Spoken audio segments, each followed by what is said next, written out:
Dès son accession à la tête de la RDC, le président Félix-Antoine Tshisekedi est en guerre contre l'insécurité qui sévit dans l'est du pays depuis plusieurs décennies. Une insécurité entretenue notamment par le soutien militaire et financier du voisin rwandais aux terroristes du M23.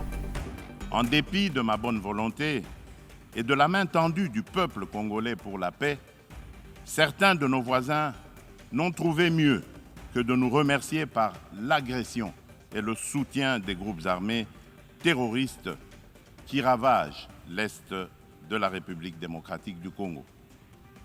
C'est le cas actuellement du Rwanda qui, au mépris du droit international, de la charte de l'ONU et de l'acte constitutif de l'Union africaine, a une fois de plus non seulement agressé en mars dernier la République démocratique du Congo par des incursions directes de ses forces armées, les RDF, mais aussi occupe des localités de la province du Nord Kivu par un groupe armé terroriste interposé, le mouvement du 23 mars, dit M23, auquel il apporte un soutien massif, tant en matériel de guerre qu'en hommes de troupes.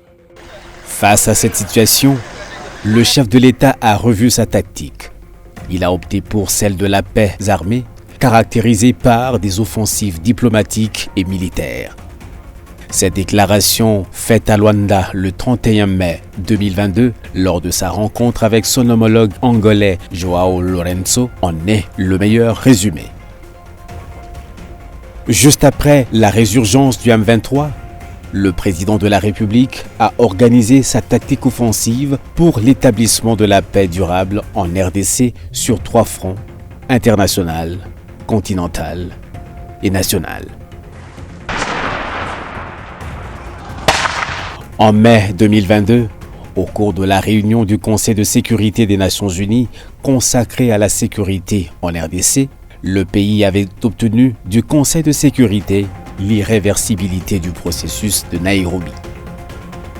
Le Conseil de sécurité de l'ONU avait consacré le programme de désarmement, démobilisation, récupération et stabilisation communautaire PDDRCS, initié par le président Tshisekedi, comme étant la seule voie vers la paix dans cette crise. Le commandant suprême des forces armées de la RDC se montre ferme et imperturbable sur la question de l'intégration des terroristes du M23 au sein de l'armée congolaise.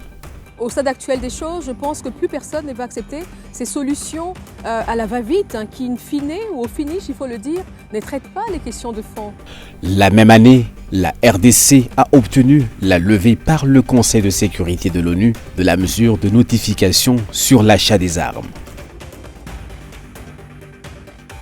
Alors que le Rwanda continue, comme à l'accoutumée, de nier toute implication dans les récentes attaques du M23, nous n'avons pas de telles unités dans notre armée et nous sommes confiants de le dire parce que nous n'avons aucune intention et aucun plan ni projet de l'armée rwandaise à épauler une cause qu'on ne maîtrise pas de M23. L'ONU confirme en décembre 2022 l'implication du Rwanda aux côtés des rebelles du M23 dans l'est de la RDC.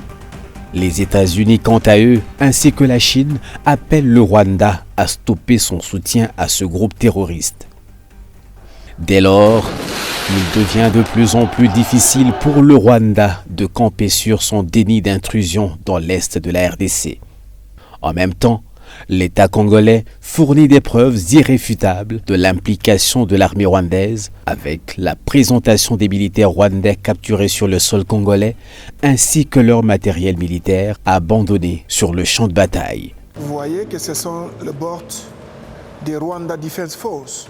Nous avons récupéré tout ça lors de nos batailles. Ça, ce sont des casques utilisés par les unités spéciales des Rwanda Defense Force. Alors après cette reconnaissance mondiale du soutien du Rwanda au M23, il faut maintenant des sanctions. Je pense que ça, c'est une autre bataille pour la République démocratique du Congo. Parce que sanctionner le Rwanda, on a l'impression que c'est vraiment la plus dure des décisions de la communauté internationale. Et c'est vraiment là notre combat. Alors ce n'est un secret pour personne, la communauté internationale s'est longtemps culpabilisée dans la gestion des événements ayant conduit au génocide du Rwanda en 1994. Et donc ce pays, le Rwanda en l'occurrence, a toujours bénéficié de pratiquement tout de la part de la communauté internationale. Et là on parle de soutien militaire, financier par exemple, et tant d'autres qu'on ne saurait citer ici, c'est connu.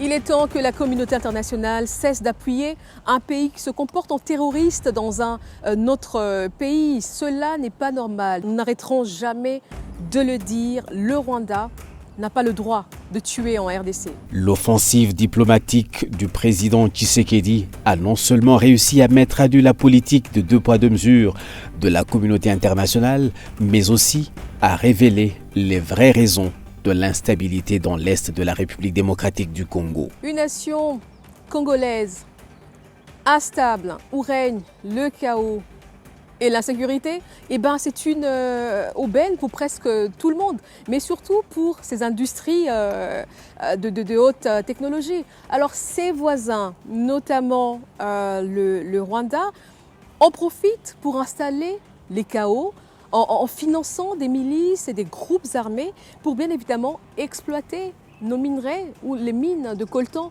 que ce soit en Ituri ou au Nord Kivu, et au profit de qui ? Des multinationales. Ça, ce n'est plus un secret.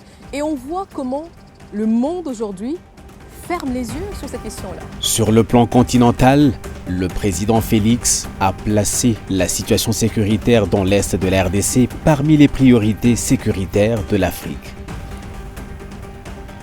De la Communauté économique des États de l'Afrique centrale, CEAC, en passant par la Communauté de développement de l'Afrique australe, SADC, à la Communauté de l'Afrique de l'Est, EAC, les États se mobilisent dans une dynamique de recherche de la paix et s'engagent à soutenir Kinshasa dans sa lutte contre les groupes armés actifs. On le dit peut-être pas assez, mais je pense que le président Félix Tshisekedi a réussi un grand exploit. Il a évité l'affrontement direct entre Africains sur le sol congolais, un peu comme lors de la Seconde Guerre d'agression en 1998. Alors qu'est-ce qu'il a fait ? Il a fédéré ces pays en leur démontrant qu'un Congo stable est non seulement bénéfique pour la sous-région, mais pour le continent tout entier. Le président de la République démocratique du Congo s'est également renforcé en interne et a pris sa posture du commandant suprême des forces armées. Plus de 12 000 jeunes ont répondu à son appel en s'enrôlant au sein des forces armées de la République démocratique du Congo.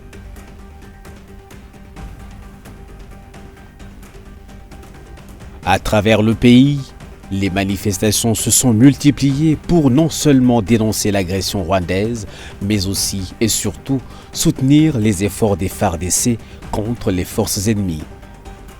Le président s'est aussi employé à assainir l'appareil militaire congolais, truffé de certains hommes en uniforme dont la loyauté reste discutable.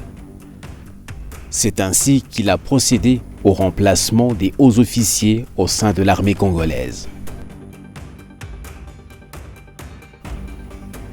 À la faveur du remaniement ministériel, le chef de l'État a confié à Jean-Pierre Bemba le ministère de la Défense, dont la lourde tâche est d'opérationnaliser la loi portant programmation militaire 2022-2025.